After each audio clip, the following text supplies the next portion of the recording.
Eh bien oui, il nous arrivera de ne plus être comptés. Certes, on parlera de nous. Certes, on évoquera les moments de bonheur, les moments de malheur. Il y aura des anecdotes. Plus notre vie aura été importante, plus on aura brillé dans les différents secteurs ou domaines que l'on aura embrassés de notre vie, l'on parlera, l'on échangera, mais qu'est-ce qu'elle nous retiendra réellement de nous? La Bible nous dit, le Seigneur nous dit, ne vous amassez pas de richesses sur la terre. Ne vous amassez pas. Il y a une interdiction. Oh, il faut que l'on se comprenne.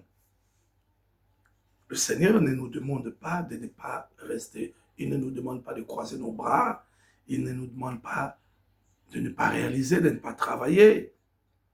Il faut de bons avocats, il faut de bons maçons, il nous faut de bons pâtissiers, il nous faut des hommes politiques brillants qui vont venir avec des idées brillantes, il nous faut des hommes de loi, il nous faut des hommes d'affaires, des personnes qui vont trouver des solutions à nos problèmes, qui vont transformer nos vies.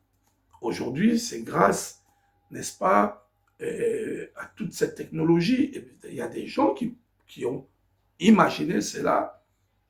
Et aujourd'hui, nous pouvons user de tout ce qui est technologie, tout ce qui est moderne. Mais l'on nous dit que nous devons avoir des priorités.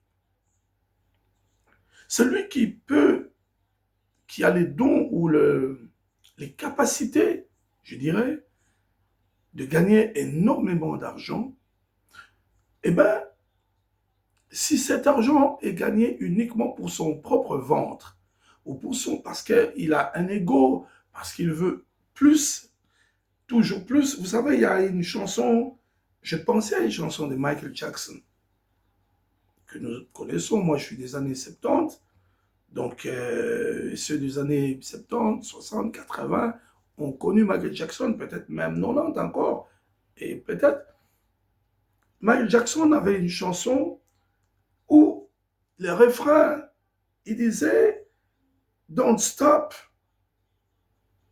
until you get enough.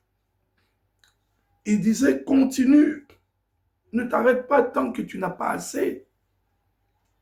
Continue de faire, continue de réaliser, continue de travailler. Et moi, je suis d'accord, j'approuve, je suis moi-même quelqu'un qui aime le travail. Il faut travailler, il faut se donner. Mais il faut avoir ce qu'on appelle des priorités. Nous avons reçu le Seigneur dans nos vies et aujourd'hui, nous sommes sortis, gloire à Dieu, de ces pièges. Satan, le diable, a pendant longtemps fait croire aux hommes que les hommes étaient libres, les hommes pouvaient faire ce qu'ils voulaient. Parce qu'ils ne voulaient pas justement que l'homme se sente lié à Dieu, que l'homme se sente redevable, que l'homme se sente, comment dirais-je, oui, redevable à son Dieu. Aujourd'hui, la prospérité, le travail, le succès, ce sont de bonnes choses.